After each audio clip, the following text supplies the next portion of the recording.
ఆచి చికెన్ మసాలా.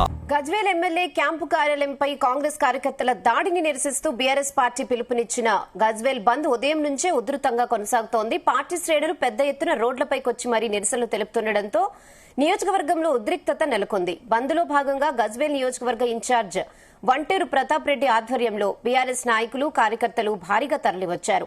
వీరంతా Gajwel Pragnapur bus depot ముందు బైఠాయించి ధర్నా చేపట్టారు. తెల్లవారుజాము నుంచే బస్సులు బయటకు రాకుండా అడ్డుకోవడంతో ప్రయాణికులు తీవ్ర ఇబ్బందులు పడ్డారు. ప్రభుత్వం పోలీసులకు వ్యతిరేకంగా బీఆర్ఎస్ శ్రేణులు పెద్ద ఎత్తున నినాదాలు చేశారు.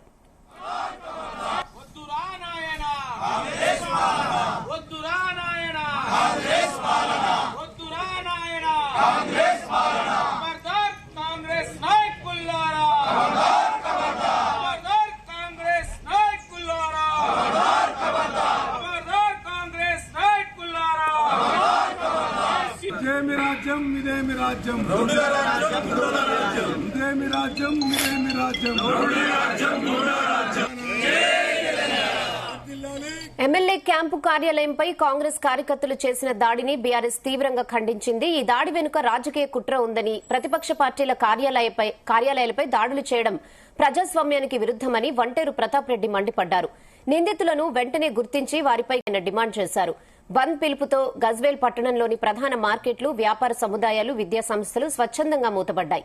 ఎలాంటి అవాంఛనీయ ఘటనలు జరగకుండా పోలీసులు పట్టణ వ్యాప్తంగా భారీగా మోహరించారు. ప్రధాన కూడళ్ల వద్ద పికెటింగ్లు ఏర్పాటు చేశారు.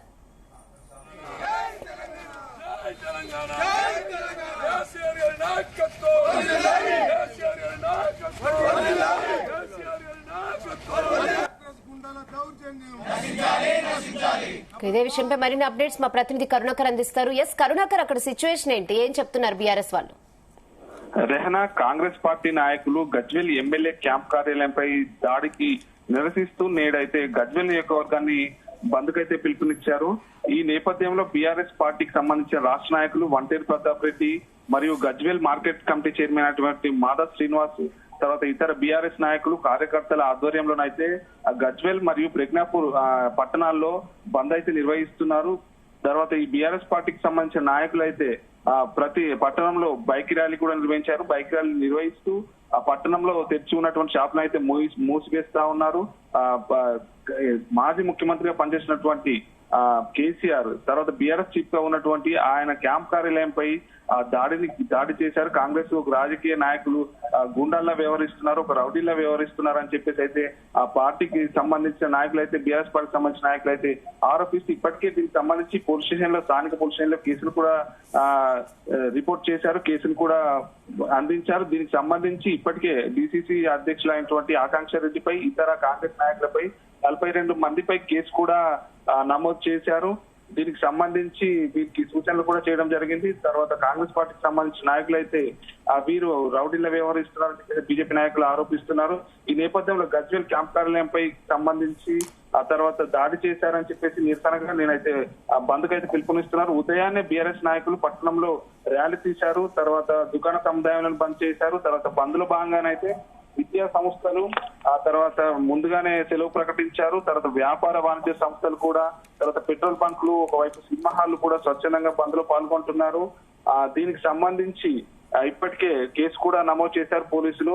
ఒకవైపు బీఆర్ఎస్ పార్టీకి సంబంధించిన నాయకులు వీళ్ళైతే బైక్ పై ర్యాలీ చేస్తూ వీళ్ళు కాంగ్రెస్ నాయకులు గుండాల్లో వ్యవహరిస్తున్నారని చెప్పేసి అంటున్నారు. సిద్దిపేట జిల్లాలో చూసినట్లయితే తరచుగా ఒక ప్రోటోకాల్ వ్యవహారం అయితే తెరపైకి వస్తా ఉంది. ప్రభుత్వ సంక్షేమ కార్యక్రమాలకు సంబంధించి సమావేశాల్లో ఫ్లెక్సీలు కావచ్చు, తర్వాత ఫోటోల రగడన అయితే జరుగుతూనే ఉంది. దీనికి సంబంధించి గజ్వేల్, తర్వాత సిద్దిపేట, తర్వాత దుబ్బాక, ఈ 3 నియోజకవర్గాలకు సంబంధించి బీఆర్ఎస్ పార్టీకి సంబంధించిన నాయకులు ఉన్నారు. బీఆర్ఎస్ చీఫ్ అయినటువంటి గజ్వేల్ కి సంబంధించి మాజీ ముఖ్యమంత్రి కేసీఆర్ నేతృత్వం వహిస్తున్నారు. దీనికి సంబంధించి ఆయన కార్యాలయంలోనే దీనికి సంబంధించి దాడి చేశారు కాంగ్రెస్ నాయకులు. కొంచెం ఫర్నిచర్ కూడా ధ్వంసం చేశారు. తర్వాత కార్యాలయంలో రేవంత్ రెడ్డి ఫోటో ఉండాలని చెప్పేసి, ముఖ్యమంత్రి రేవంత్ రెడ్డి ఫోటో ఉండాలని చెప్పేసి ఆ ఫోటో కూడా పెట్టారు. కానీ దీన్ని ఖండిస్తూ బీఆర్ఎస్ పార్టీ నాయకులు రేవంత్ రెడ్డి కార్యాలయంలో మోదీ ఫోటో పెట్టారా అని చెప్పి ఘాటుగానైతే ప్రెస్ మీట్ పెట్టి కూడా నిన్న ప్రశ్నించారు. Rehana, okay Karunakar, thanks for the updates. Harish అన్న నాయకత్వం. జై తెలంగాణ